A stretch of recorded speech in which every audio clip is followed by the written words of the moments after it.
começando o ConectaCast. Todas as semanas você encontra conteúdos que geram resultados e conexões que criam oportunidades.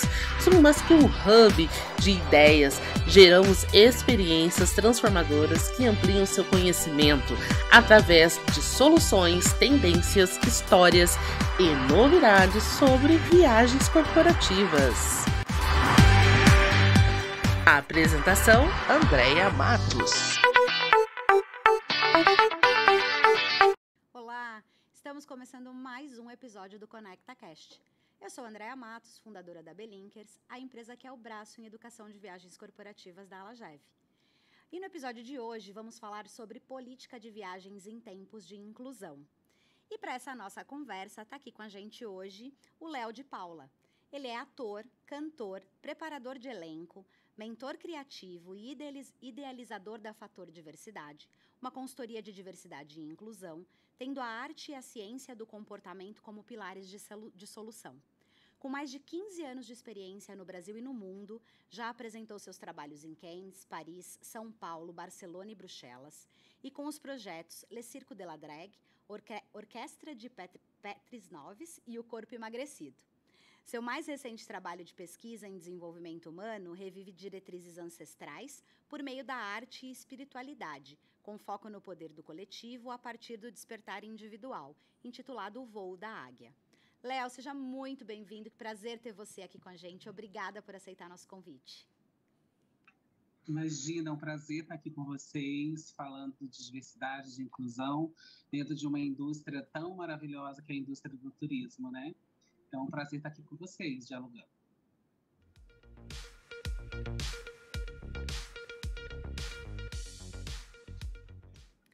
Léo, estamos vivenciando em uma era na sociedade com um olhar voltado para a inclusão de todos.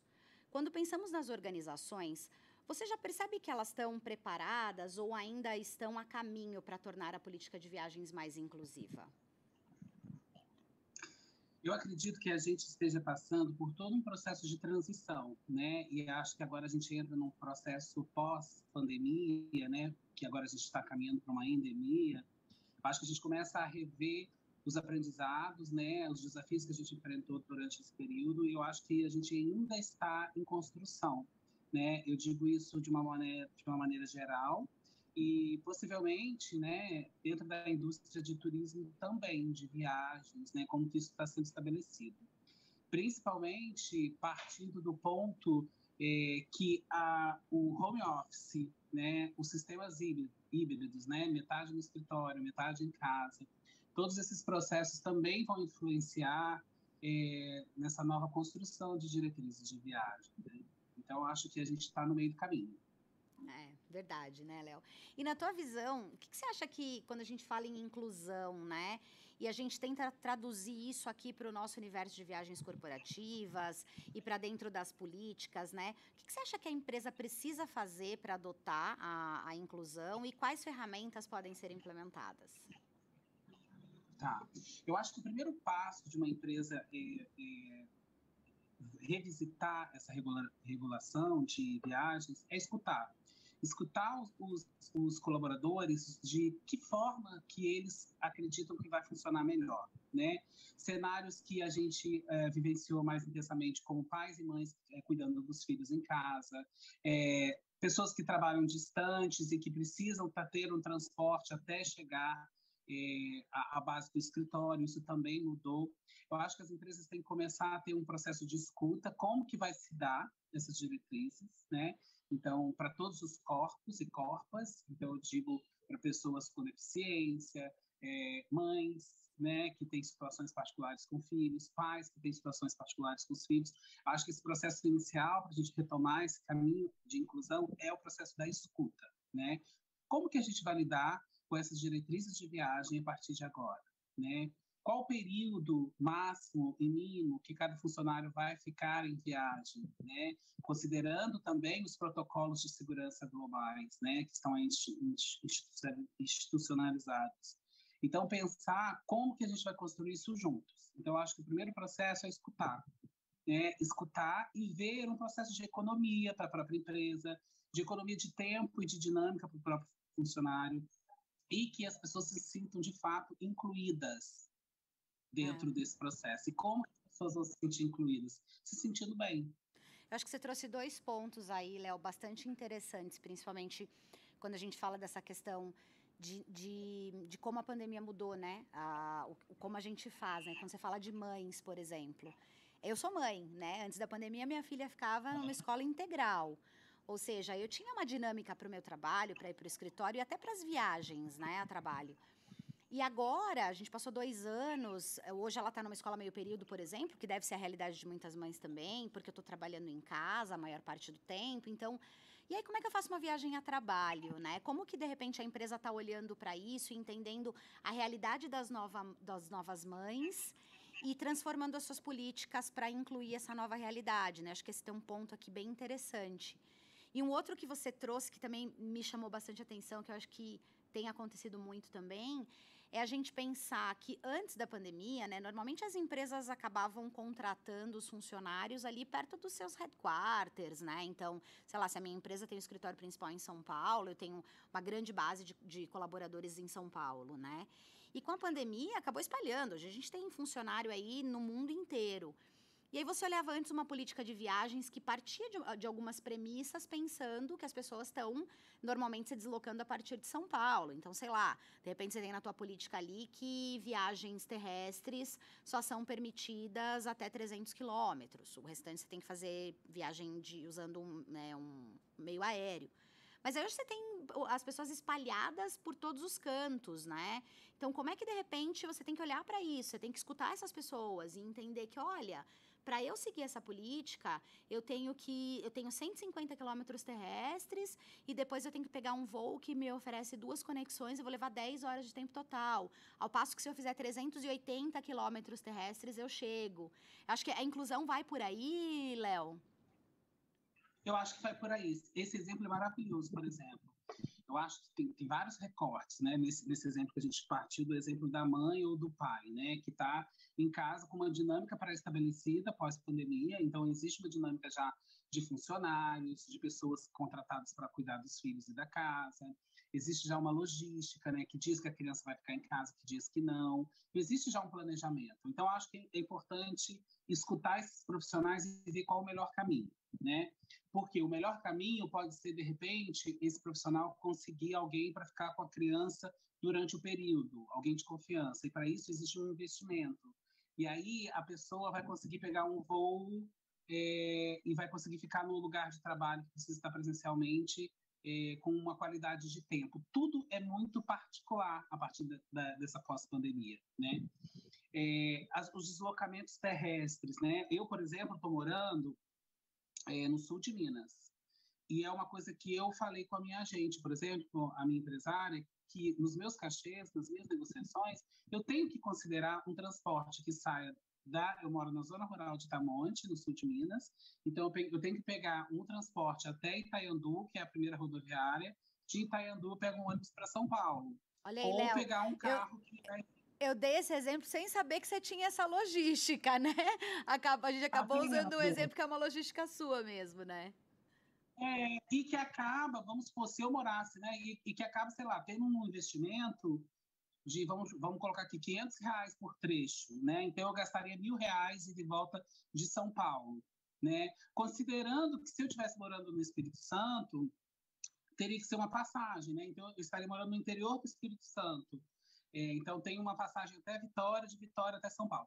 Então eu acho que tem que começar a considerar esses percursos, né? Até porque, sabe quando o funcionário tinha lá o Vale Transporte, né? O Vale Transporte, você tinha que mapear qual era o seu deslocamento. Eu acho que é um caminho de estudo mais ou menos nesse lugar, né? Então, eu estou situado nesse lugar aqui e preciso ir para São Paulo. Eu vou para São Paulo para ficar um dia. Pô, para mim seria melhor se eu fosse me planejasse para ir para São Paulo para trabalhar 5 dias. Porque aí eu fico uma semana, eu tenho qualidade de tempo, eu economizo, de repente, no valor da passagem, eu vou gastar mais hospedagem, mas eu posso economizar em outros caminhos. Então, eu acho que essa dinâmica, ela precisa ser gerada com os próprios funcionários, com uma mentalidade de sustentabilidade, né? Então, vendo o que eu gasto menos, o que eu impacto menos, qualidade de trabalho de tempo e tranquilidade familiar. Você sabe que a sua família tá bem, você tá focado naquele trabalho que você precisa fazer presencialmente. Outro ponto que você trouxe também na sua fala, que é justamente, tem necessidade dessa reunião presencial? Ela pode ser resolvida, pode ser feita online, né? Ela pode ser redigida um e-mail, né? Para a gente não voltar naquele caos pré-pandemia que não funciona mais. Aquilo ficou lá, né? Aquelas coisas de viagem. Eu fiz muito, como executivo, eu fiz muita viagem, Rio, São Paulo, bate e volta no mesmo dia, né?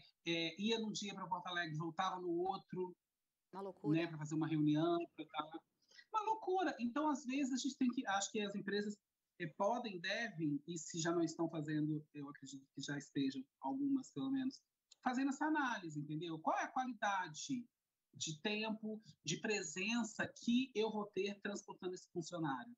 É um supervisor que precisa estar no chão de fábrica, olhando para algumas coisas e atingindo massa. Então, tem um propósito, né? Tem um propósito, vamos fazer um esquema legal, um planejamento, né?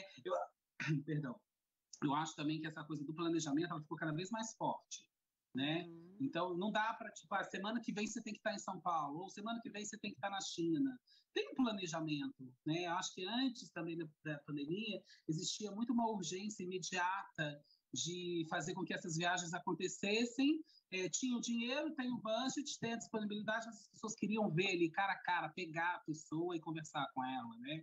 O presencial. A gente tem que entender essas necessidades com mais afinco, assim, apurar mais a real necessidade de locomoção, né?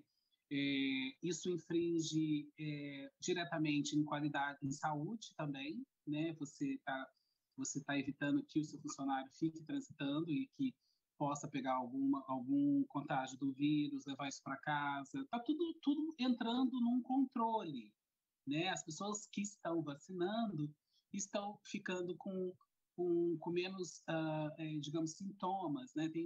Tá tendo menos sintomas. Mas até quando? A gente ainda não sabe. Então, eu acho que nesse ponto também deve-se levar muito em consideração essa análise desses transportes. E uma coisa que você falou que eu achei maravilhoso, tá tudo espalhado mesmo. E eu acho isso ótimo, porque a gente descentraliza isso de São Paulo. Você vê, eu estou no sul de Minas, outra pessoa está morando com os pais em outro estado. As coisas... movimentar a economia, né? Essa grana dessa pessoa movimenta a economia local. Então, contrata um táxi, contrata um motorista para levá-la até a rodoviária, né? Então, eu acho que isso também, a gente tem outros ganhos super importantes economicamente, e falando também sobre o ponto de vista de território, né? Acho que esse é um caminho mais de sucesso, porque quando, vamos supor, eu tiver autonomia, eu tenho... Outro ponto também que é legal é assim, tipo, a gente tem R$1.000 para essa viagem, sei lá, R$2.000. E o próprio funcionário fala assim, olha, aqui está meu plano de viagem, eu conversei com a agência me sugeriu isso aqui, a gente pesquisou, isso ficou mais barato, é melhor para mim sair de madrugada, porque eu já chego às 9 da manhã para trabalhar, ou não, é melhor para mim no dia seguinte, porque ficou mais barato a passagem, sabe? Eu acho que isso também gera um sentimento, eu não sei como é que fala em português, mas a palavra é ownership, né? Quando você se sente dono do próprio negócio, né? Você vai fazer o melhor com o seu tempo, com a qualidade do seu trabalho e pensando no dinheiro que está sendo investido. Eu acho que essa autorresponsabilidade ela é bem importante também.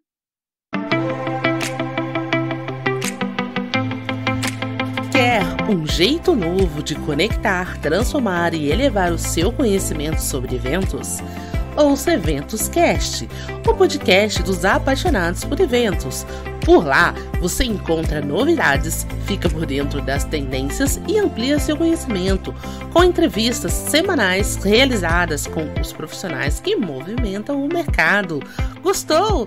Acesse agora mesmo Eventos Cast nas principais plataformas e bora criar experiências memoráveis.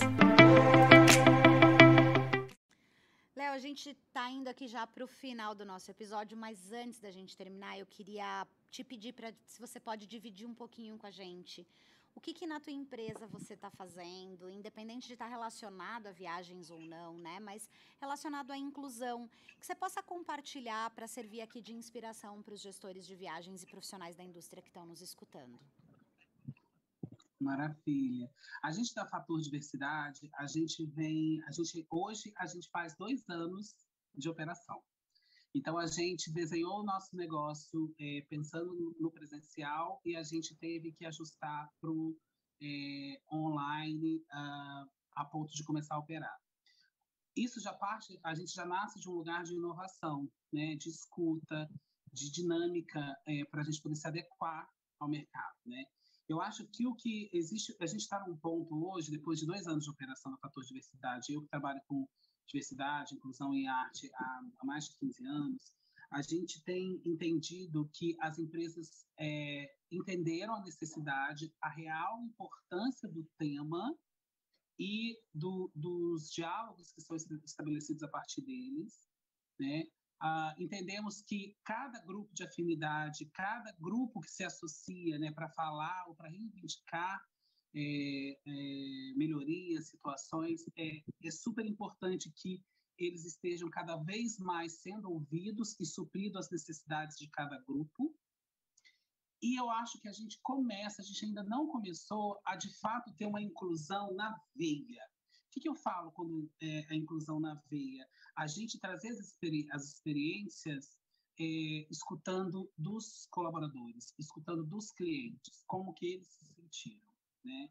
A gente falta ainda incluir muitos corpos transvestigêneros, né, que são os corpos trans, os corpos travestis. A gente falta ainda muito, que é uma política que está aí há anos, né?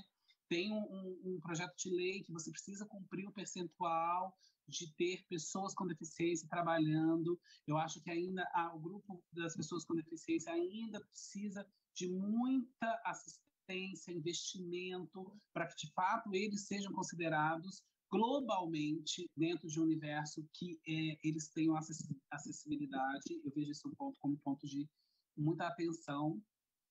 Mas acredito que nesses 2 anos que a gente está rodando, e nessa pós-pandemia, a gente trouxe a consciência do tema, né? A gente trouxe a consciência do tema, a gente trouxe o quanto nocivo esse tema pode ser, o quanto que isso causa traumas, doenças, saúde mental prejudicada por conta disso. Então, acho que a gente trouxe o tema em voga. Acho que o passo agora é a gente, de fato, tratar com responsabilidade o tema, de não somente trazer diversidade, porque às vezes trazer diversidade é mais simples. Uhum. Você contrata, você vai dialogando com aqueles corpos, aquilo vai se integrando. Agora, a inclusão é quando, de fato, cada indivíduo se sente inserido dentro daquele contexto. Eu acho que a gente está bem distante disso, sendo bem honesto.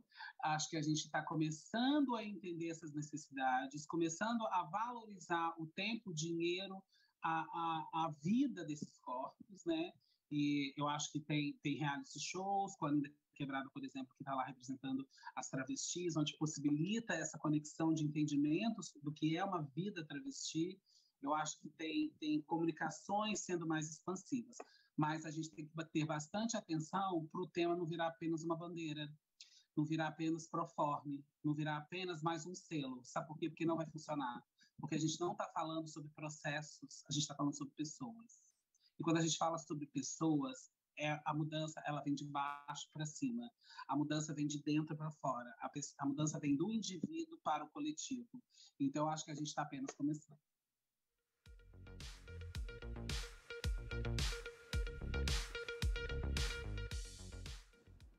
Léo, que conversa maravilhosa. Assim, eu queria ficar aqui conversando mais e mais com você. Mas a gente está chegando aqui já no final desse nosso episódio. Eu queria agradecer demais a tua disponibilidade e a tua participação. Tá aqui com a gente no Conecta Cast foi incrível realmente, Léo. Obrigada. Obrigado a vocês, gente. Tenham um ótimo dia, um prazer estar aqui com vocês falando sobre esse tema. E vamos em frente, expandindo e crescendo. É isso aí, vamos lá. E eu quero lembrar você, ouvinte, que os episódios estarão disponíveis nos canais da Alagev no Instagram, Facebook, TV Alagev e LinkedIn. E também nas plataformas de streaming da EventosCast, que você encontra no www.eventoscast.com.br. Vamos juntos transformar o mercado de viagens corporativas? Compartilhe esse episódio em suas redes sociais e não esqueça de marcar a gente por lá, combinado? Até a próxima!